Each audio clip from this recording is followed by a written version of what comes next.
It's a great way to start. I was going to threaten them to have like signs that you guys had to our audience participation. Mom, Dad. Anyway, we welcome young musicians from Elmhurst. I feel like they're not that young. You guys are, yeah, I guess, compared. So we've met Ian before, has been at the church for a couple different celebrations, I guess, and Ariana also. And Ariana is on, I just learned, I know there's trombone, but I didn't know that the regular trombone is a tenor trombone. But Ariana played the bass trombone, I believe, when you were here earlier this year. And they will later explain that series of trombones. It's kind of like clarinets and saxophones have different sizes, and I'll let them explain that. And let's see, Yonelli. Yeah. Yes, Yonelli is just finishing her freshman year at Elmhurst in music education, and also in our program there's more on her background. And then we have David on tuba. Yay, all right. So these guys not only play solo, they play in ensembles together, and we're gonna have a meet and greet reception afterwards, which we can meet and greet them and learn about all the different things they do and what makes music soar in their heart. So again, we are from Glenview United Methodist Church. We are doing this Young Musicians series, and I'm glad you started with a young kid song. That was that was fun.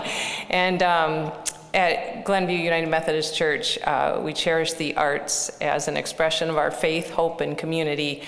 And we know the beauty of being connected to each other through our music, our mission, and our ministry.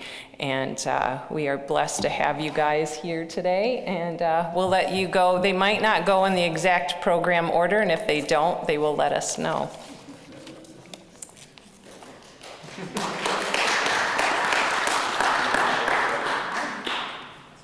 I want to talk about the next piece really quick, and also I just arranged it. Oh, I can do that. Hello, my name is Ariana Venesia, and I play the bass trombone. And this one is not in the program because I just finished arranging it the other night.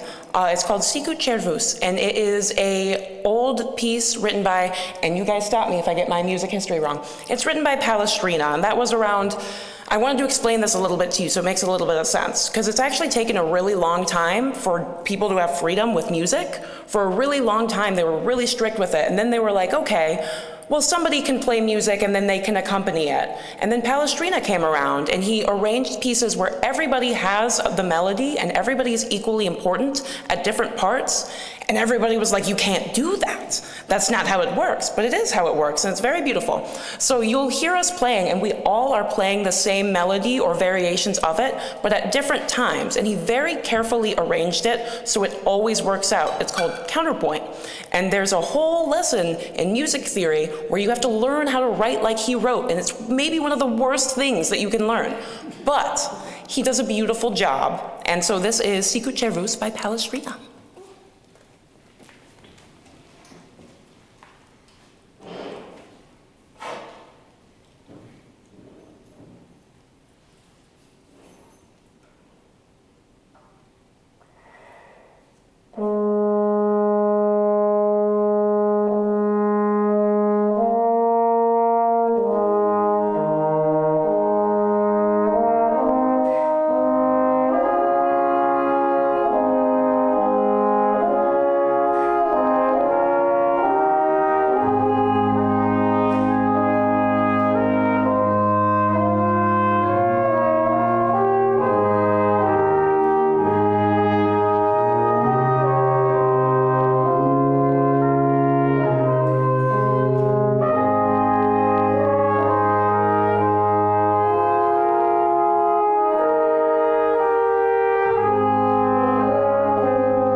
So our next piece we're going to do is a pop tune. It's Runaway Baby by Bruno Mars.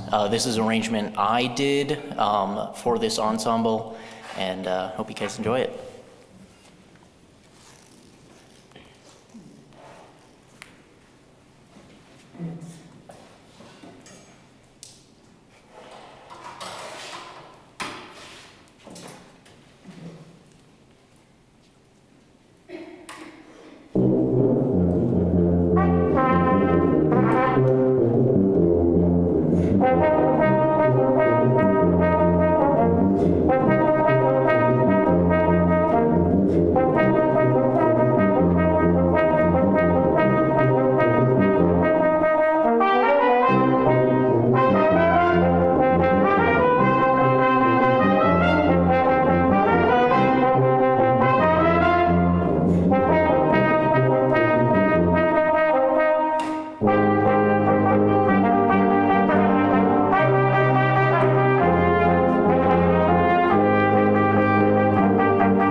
Okay, so this next tune we're gonna do is actually gonna be a duet between myself and Ariana.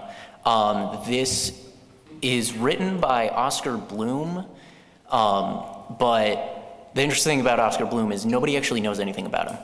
All we know is that he wrote music. We have no records of who he actually was.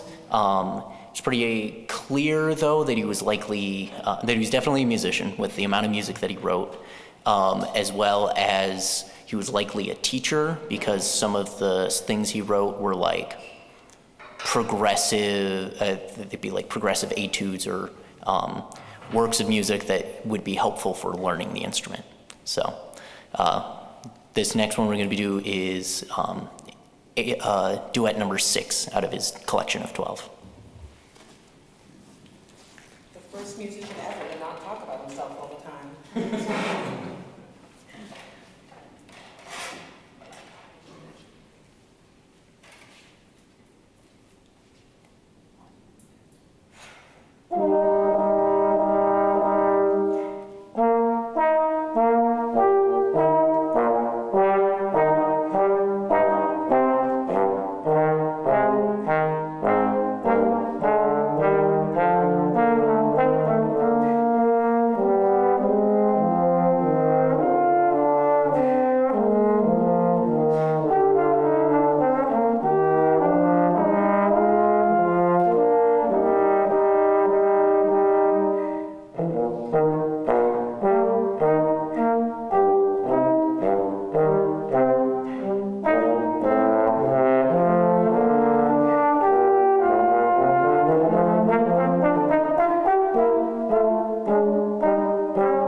So that last one was, again, one of Oscar Bloom's 12 duets for trombone. That one, and all of these duets were in 3 or 4 movements, so it started with just, they're just named in the style that they were. So the second and third movement of that were a menuetto and a trio. So this next piece we're gonna do is 2 pieces for 3 trombones by Raymond Premru. Raymond Premru was a trombonist who studied underneath Emery Remington. And for those of you that don't know, Emery Remington is one of the most influential brass players in the history of brass playing. His thoughts on pedagogy and everything still are taught today. Not all of it, but certain parts of it are essential fundamentals of learning how to play a brass instrument.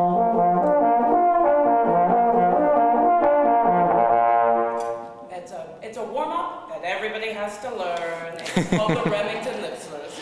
Yeah. And then he has a couple other exercises that we all have to learn as well. And so Raymond Premru, the title of the 2 movements of this, or 2 pieces that he wrote, are Felicity and Episode. He wrote this piece back when he was in college studying under Emery Remington. Nobody knows who Felicity was. It's thought that it was probably a girlfriend or something like that from when he was in college. And then he later ended up moving to England and became the premier bass trombonist in England for the next 30 years. So he's a very influential person in the brass world.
Talk about trombones. Yeah, so as Cindy mentioned earlier, the trombone, similar to saxophone, has 4 different main versions.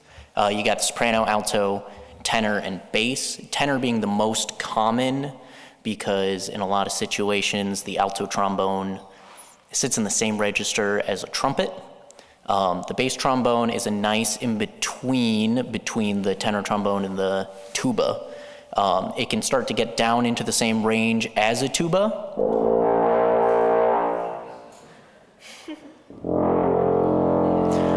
But the tuba can go lower. We did not plan this. So the bass trombone has, if you look closely, it's got 3 loops above the bell. Mine only has 2. That's because it has a second valve added to it.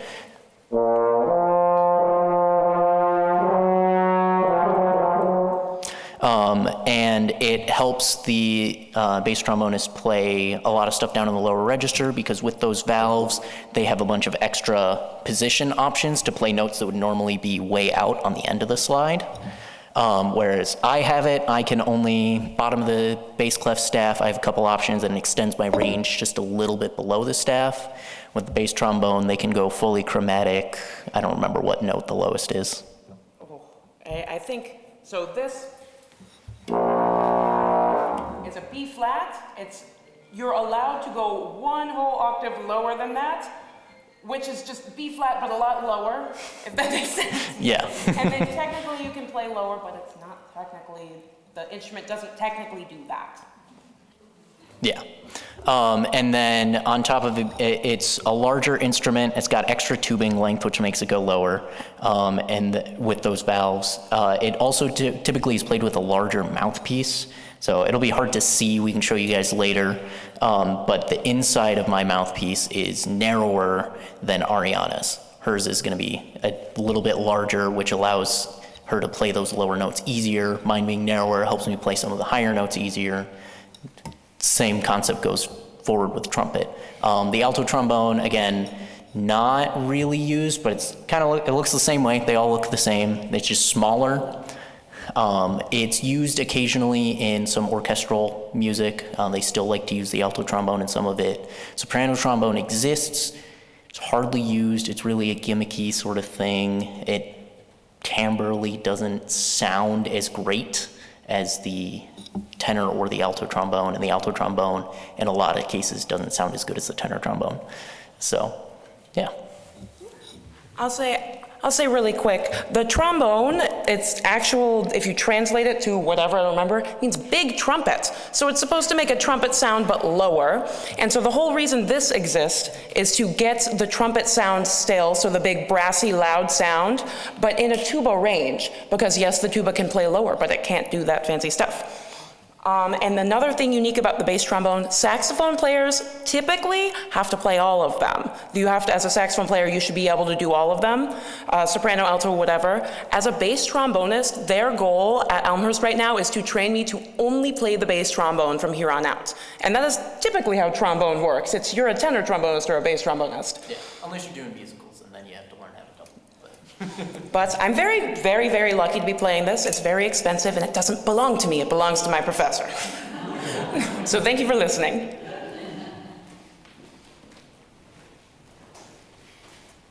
All right, and the next piece we're gonna do is Mr. Blue Sky by the Electric Light Orchestra. This one is actually a string quartet that I found that I adjusted to fit the brass quartet that we have, so.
All right, and this next piece we're gonna do is now gonna be a trio with David Yanelli and myself.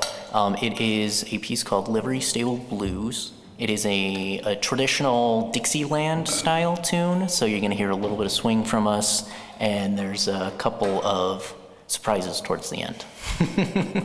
So, here we go.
And our next piece is now going to be Stand By Me. This isn't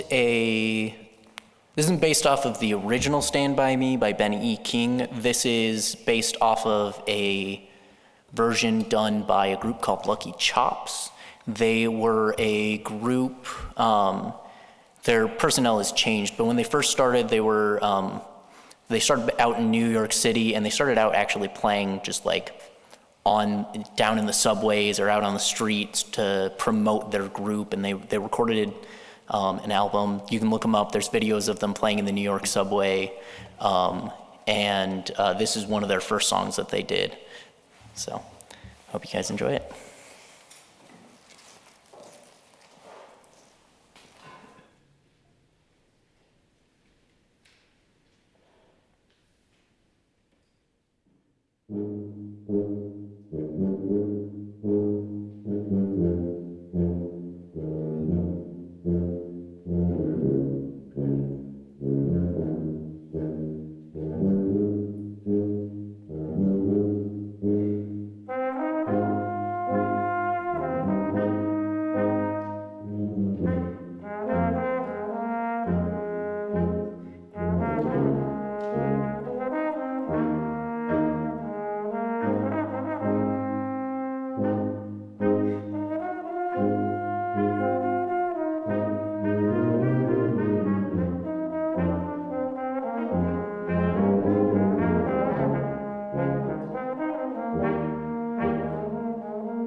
We have for you guys, so thank you very much.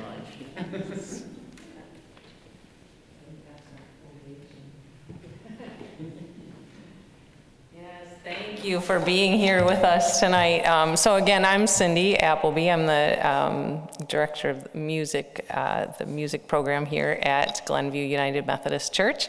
And it's a blessing. I work with Ian a few days a week, and I will tell you, like, I can speak for all of them just because I know how busy each one of them are.